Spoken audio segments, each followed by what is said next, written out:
who's as adamant about his or her position as I am about mine, whom you think is sharp. Seriously, we know that. And another thing, we heard him say that... Hey sports fans, Larry Elder here. Welcome to another edition of And Another Thing. This is edition number 41.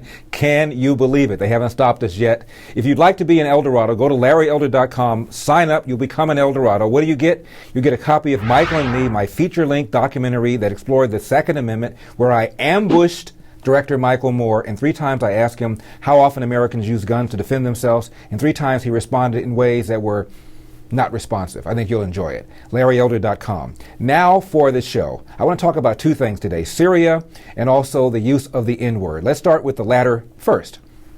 There's a case right now in New York where a worker was fired, and she happens to be black. Her boss happens to be black.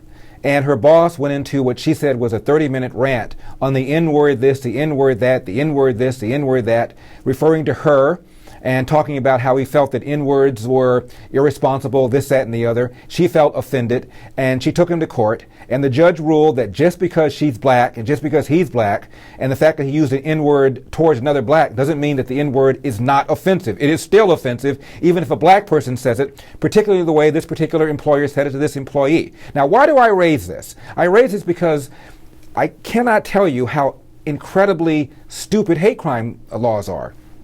Think about it. You are committing a crime, and you're punished more severely because the person you committed the crime against happens to be a protected minority, a black person, Hispanic, a person who is gay. Why should they have special preference over a white guy who's a plumber making $75,000 a year or more? Furthermore, how do you tell it was done by hate? What you do is you determine whether or not somebody said something hateful at the time. You know, Ali Akbar, or you white guy. What if they don't say anything? What if the guy is a deaf mute, can't say anything?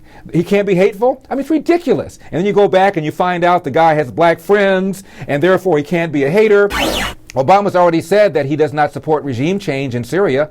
If you're not going to support regime change, what evidence do you have that after you do this shot across the bow to presumably scare Assad, he's not going to stop using his chemical weapons? He's already used them a number of times since Obama made the red line statement. By the way, President Obama the other day says, I didn't say red line. The international community said red line. Congress said red line. The world said red line when they signed the treaty outlawing the use of chemical weapons. So don't accuse me of using the term red line. The world use it. We have been very clear to the Assad regime, but also to other players on the ground, that a red line for us is we start seeing a whole bunch of chemical weapons moving around or being utilized. That would change my calculus. That would change my equation.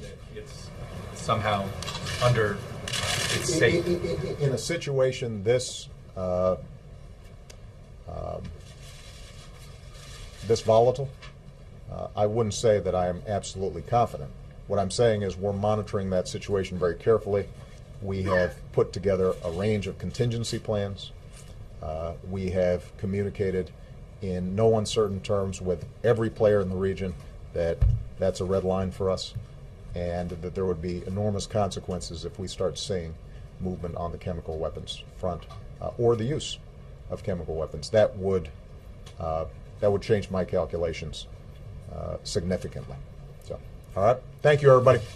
So right now, the Capitol Police have an all-points bulletin on the person of interest who, in fact, made the statement, red line. We're going to find out who that person is, and we're going to accuse him of pinning it on President Obama, and we're going to bring... I hope you enjoyed this small excerpt. If you want to see the full video, got to be in El Dorado. Go to my website, LarryElder.com, log in, fill out the form. It'll cost you about $4.75 a month, or about the price of a mocha frappuccino latte at your favorite coffee house.